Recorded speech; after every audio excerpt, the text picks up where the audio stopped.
So we're not here to beat you up. We're actually here to do the reverse of that. We're here to lift you up. The ultimate goal is for us to have a room full of advocates when you leave here today. Does that make sense? Yes. All right. So I also know that some of you have had quite the journey to get here this morning. Quite the journey. But I want to thank you just the same. I want to thank you for being here at this place, at this time, for being present. And since you are present, I have a very small favor to ask. And that is that you don't simply sit here and hear a voice or the noises from the room, but that you actually lean in and listen to the message. So by a show of hands, how many people commit to me that you're going to do that? I usually get 100% on that one. There's always one person that doesn't do it. So the other thing I know, as Jerry said, I've been doing this for 39 years. That's a long time. So I speak to 2 to 3 victims impact panels per month for 39 years. So you can do the math. So you see how many people in this room right here. There's probably 50 people in this room. Usually it's 50 to 100. So that is probably close to 70,000 people that I've talked to about this. And one thing is for sure, is that I've met some of the coolest people in the world in these rooms right here. Right here. So let me just share this with you. If you know someone that has a driver's license, that drinks alcohol, and they can honestly say they have never had too much to drink before driving a car, introduce them to me. They don't exist. The only difference between you and them is what? You got caught. That's it. That is the only difference.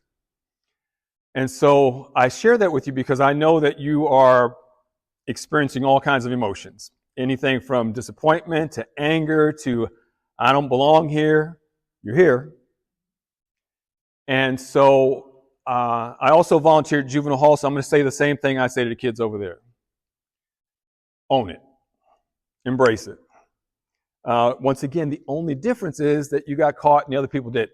So if you are holding that in because you're fearful that someone else is going to judge you, you're giving those people way too much power in your life. I mean, way too much power. So you have a unique experience that you're going through right now that you can share with other people to help them, to prevent them from being here. Does that make sense? I also know that there are people probably in this room right now that have an overwhelming urge to either use drugs or drink alcohol that you can't control. You just can't do it. By a show of hands, how many people in here know someone that is an alcoholic or drug addict? Of course. How many people know someone that is a recovering alcoholic or drug addict? May 6, 1954. Does anybody know what that date is? May 6, 1954. So I could just make some shit up, huh? No. So May 6, 1954. Prior to May 6, 1954, worldwide, everybody knew that a human being could not run a sub 4-minute mile. Impossible. Had never been done before in the history of the planet. Until May 6, 1954, in Oxford, England, this long, lanky, skinny dude named Roger Bannister ran the first sub 4-minute mile. That in itself would be a story, but that's not the story. The story is, since that time, over 4,000 people have done it, including high school students. So before, can't do it, I'm not even going to try. Afterwards, that guy did it, so I can do it. Same thing. So if you're dealing with something that you can't control, the only thing you need to do is ask for help. If you're a millionaire, you're going to have to pay for it. If you're putting up a goose egg, it'll be free. Same quality help. All you got to do is ask. Does that make sense? All right. So I'm going to share a story with you, but I don't believe that I've sufficiently built value, in my opinion, in your eyes yet. So I'm going to give you a little background. And before I do that, I'm just going to say that everybody has a story. All of us are on a journey. We all have a story. So my story is not unique. It's just a reason why I want you to listen to me. So I was born to a heroin-addicted mother and a career criminal father. So by the time I was actually born, my father had already spent half his life in prison. Every member of my biological family has been to prison, all of them. So I was raised in 5 foster homes and 3 group homes in New York City, a ward of the court. So that right there is definitely not a reason for you to listen to me. I also spent 6 years in the United States Marine Corps. Now, that should be enough, but that's not enough either. But I was a California Highway Patrol officer for 16 years. And during that 16-year period of time, I personally arrested over 2,400 people for driving under the influence and investigated hundreds of alcohol or drug-related collisions that resulted in somebody's death or severe bodily injury. So yes, that is a very good reason for you to listen to me this morning. Would you agree? All right, you guys still with me? All right. So we are going to have to go way back in time. I want to introduce you to a lady by the name of Yvonne Berger. Yvonne, first-generation American. She came from a family of Dutch dairy farmers. Yvonne was the first person in her entire family to graduate from high school. So when she graduated from college, she was the first person to graduate from college as well. And I know that we all know someone like this. If somebody doesn't get along with Yvonne, it's not an Yvonne thing, it's a them thing. You know what I'm talking about? So this is the summer of 1992. Just by a show of hands, how many people in here were not on this earth in 1992 yet? Jesus H. Christ. Okay. So those hands are starting to go up more and more, by the way, over the years. So something amazing happened to Yvonne in the summer of 1992. Her longtime boyfriend asked her to marry him. What do you think she said? Of course she said yes. So let's fast forward. This is November of 1992 now, and something else amazing happened to Yvonne. She was able to purchase her first brand new car on her own without anybody else's help. It was a 1993 candy apple red VW Jetta. And if you can remember your first car, whether it was new or used, you took care of that car. You babied the car. That's what she did. It was spotless. Let's fast forward. March 12th of 1993. Yvonne is just leaving Bible study. She's teaching some high school girls Bible class.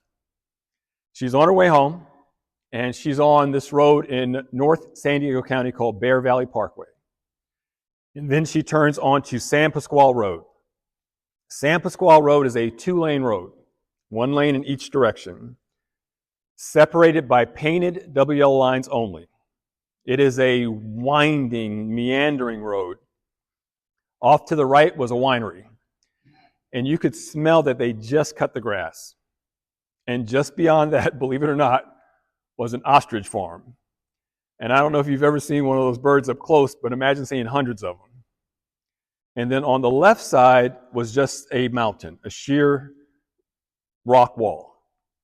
The speed limit on San Pasqual Road is 35 miles an hour. Yvonne was going 35 miles an hour. She was about 300 feet behind a blue Toyota pickup truck traveling in the same direction, also going 35 miles an hour. Coming in the opposite direction was John Hamilton.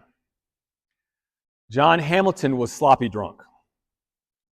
John Hamilton was driving a Ford F-250 crew cab pickup truck with dualies in the back. And he was going 70 miles an hour. Because of his intoxicated state, he couldn't maintain control of his vehicle. And he veered to the left of those painted WO lines and sideswiped that blue Toyota pickup truck. So the force of that impact was so great that it knocked the rear axle completely off the vehicle. So it's basically sitting on the road like this with no back tires. That impact caused him to lose complete control of his vehicle, moving all the way to the left of the painted WL lines and colliding headlight to headlight into Yvonne's vehicle with no skid marks. That impact caused the engine from her car to go into the passenger compartment. So she was trapped. So I got there about 10 to 15 minutes after the collision, and the fire department was already there. And as soon as I got out my car, I saw this fireman, and he went like this to me. So in case you don't know what that means, it means that's the universal sign for she's not going to make it. It took them 45 minutes to get her out of the car with the jaws of life. And although we were 3 miles from Palomar Medical Center, they called a life flight helicopter to come get her, to take her to get treated. John Hamilton, ghost. He was gone. So there was a sheriff helicopter up there, there was a K-9 unit, and we found him about an hour after the collision, hiding behind some boulders and some high grass. The only injury he had was a bruise to his chest, probably from the seatbelt. So we took him to the hospital. Now this is something for you. About 99% of the time, the victim of a drunk driver in a crash goes to a hospital, and the driver goes to the same hospital, the same emergency room. Why is that important? The people that work at the hospital are super neutral. They're just going to do their job as medical professionals. So part of their job is to call up family members. Say, hey, you need to get here. Somebody's in the hospital. So the majority of the time, you have the victim's family and the other person's family in the same waiting room, the same hospital, dealing with each other. That's not good. So he got checked out. We took him to the county jail. His blood alcohol level 3 hours after the collision was a 0.28. So we're here to learn, right? So a standard drink is a 12-ounce can of beer, a 5-ounce glass of wine, and an 1.5 ounces of 80 proof liquor. All of those drinks have the exact same alcoholic content. You with me? The average female in the United States weighs 166 pounds. The average male weighs 169 pounds. If you have one of those drinks, your blood alcohol level will be a 0.02. However, the absorption rate, how it goes into your body, varies depending on how much you have to drink. The more you have to drink, the higher your blood alcohol level. Make sense? What never changes, what remains constant, is how it leaves your body. Regardless of what you do, you're only going to lose 0.02 an hour, period. You can do jumping jacks, you can drink coffee, you can put hard rock and roll music on and stick your head out the window while you're driving. You're not going to sober up. The only thing that will work is time. So I share that with you as a guide moving forward for you. Just so you know, I drink alcohol. I drink when I go out. But I'm only going to have 2 drinks. You follow me? And I have this thing that I do with whoever's waiting on me. I tell them ahead of time, I said, I'm only going to order 2 drinks. If I ask for a 3rd drink and you give it to me, you're not getting a tip. So I'm trying to hold myself accountable, right? But even if that person brought it over there, I'm not going to drink it, but guess what they're not getting? They ain't getting a tip. I told them ahead of time. All right. So if John Hamilton was a 0.28 3 hours after the collision, that means he was a 0.34 while he was driving. That is 17 drinks in his system while he's driving. Think about that. All right. So the following day, I go back to Palomar Medical Center to continue this investigation. And as soon as I step off the elevator on the intensive care unit floor, I look to the right, and there's a group of people standing over there. It's Yvonne's family. And as soon as her father saw me, he had that look on his face like, help my baby. Please help my baby. Nothing I can do, right? So let me share with you what her injuries were and what she looked like when I saw her. So first of all, her head was about 8 times the normal size. They shaved all her hair off. She had stitches from ear to ear. She had no facial features whatsoever. It just looked like a mound of dough. So she had brain damage to her frontal lobe. She broke every single bone in her face, lost her left eye, shattered her left arm, crushed her pelvis, and broke both her femurs. So they didn't think she was going to survive. She did survive. So about 6 months later, we're in court. And John Hamilton has an attorney, and he negotiated a plea bargain. How much time do you think he got?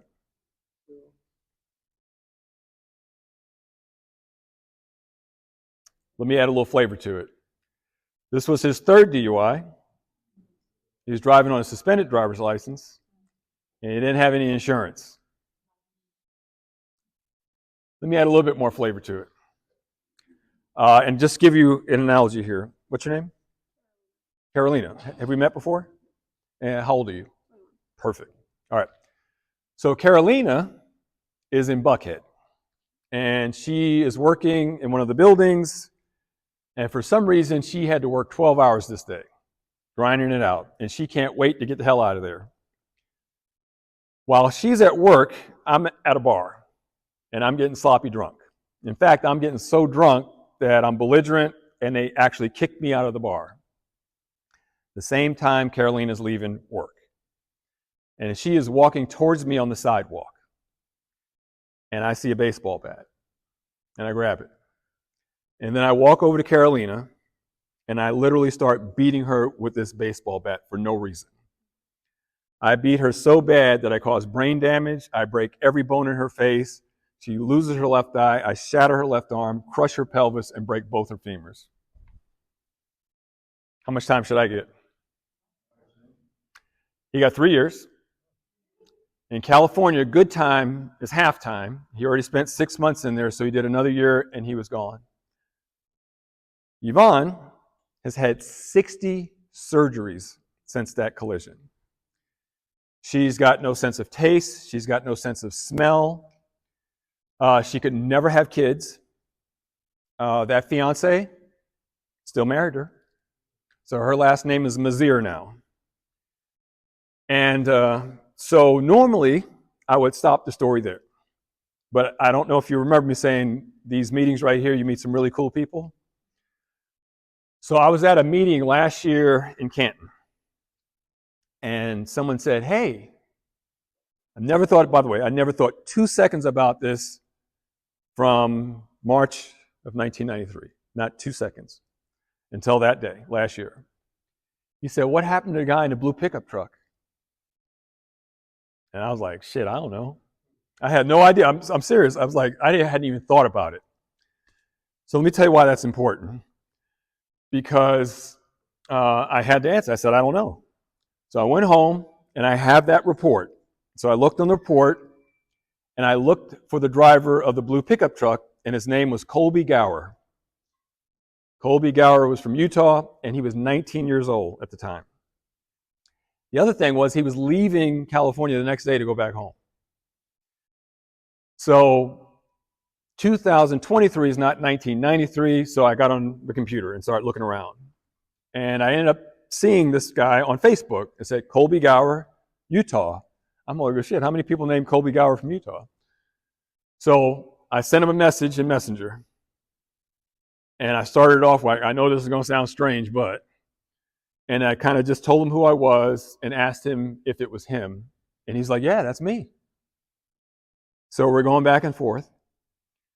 And I said, wouldn't it be cool if you could talk to Yvonne? And then my phone rang. And he said, I thought she died for 30 years. And so he then went on to say that he had a hard time keeping relationships, keeping a job, depression, suicidal, all tied back to that one incident Think about it. There were 3 people out there: Yvonne, Colby, and John Hamilton. And when he saw her, he said, John Hamilton's truck was still on her car. He said there was blood everywhere. All the windows were broken out. Her hair was on the pillar post, and she could hardly breathe. So he thought she died. And so I was able to connect them, which is a great part of the story. But the other thing is, I need to pay attention to detail. I need to be more focused on everything, not just what I think is important. Does that make sense? All right. So the other thing that I want to share with you is this. We have a limited amount of time on the planet. You know that, right? A limited amount of time on the planet. So you guys know who Warren Buffett is, right? The guy's worth like $110 billion, right? So Warren Buffett is sitting in this high school classroom in Omaha, Nebraska. And he's sitting behind the teacher's desk, and all the students were in their normal seats. And he said, 70 years ago, I was sitting in the exact same seats you're sitting in right now. He said, I had 2 things on my mind: girls and cars. And he said, I sucked at the girl thing, so I focused on cars. And he said, I tell you what I'm going to do. I'm going to buy each of you whatever car you want, whatever make, whatever model, whatever color. You tell me what it is. It'll be in your driveway tomorrow with a bow on it. He said, what's the catch? He said, the catch is this will be the only car you will ever have for the rest of your life. He said, with that information, how are you going to take care of that car? He said, you're going to have a maintenance schedule. You're going to do everything to make sure that car lasts you the rest of your life. And then he said, I submit to you that you will have more than one car in your lifetime. He said, but you're only going to have one body, and you're only going to have one mind. And he said, with that information, what are you going to do with it? So I have a little visual for you. And so this is a little ticker tape right here. And it's numbered from 1 to 100. 1 to 100. Can you guys see that? 1 to 100. There you go. So the life expectancy for a male in the United States is a meager 74 years old, if you can believe that. 74. For a female, it's 79. So if I go down the bottom right here, and I tear this off, 74 to 100. If I live this long right here, all this stuff is extra, right? This right here is a blessing if I live this long, if I think about it that way. You guys still with me? So Jerry, in her infinite wisdom, told you today was my birthday. And so I am 63 years old today. Today's my birthday. Uh-oh, watch out now. Okay. So 63 years old. So that's a lot. You see that? Guess what else you see right here? You see something I can never get back. This is all in the rearview mirror. It's impossible for me to live these years again. Impossible. So that's gone. What does that leave? Look at that shit. That's it. That is all I got left. If everything works out the way it's supposed to, that little bit right there is all I have left. And some of you in the room, you might be short like mine, might be a whole lot longer. But the question is, what are you going to do with your time? This right here is nothing in the big scheme of things. I know it's shitty. I know you got fines, you got license issues, you got to get a different kind of insurance. Some of you probably lost relationships. Other people lost your job. You didn't kill anybody. Am I right? And so the thing about it is this, are we going to use this as fuel and own it, by the way? Don't say, well, the only reason why I got pulled over was because my registration was expired. The only reason why I got pulled over was because I got a headlight out.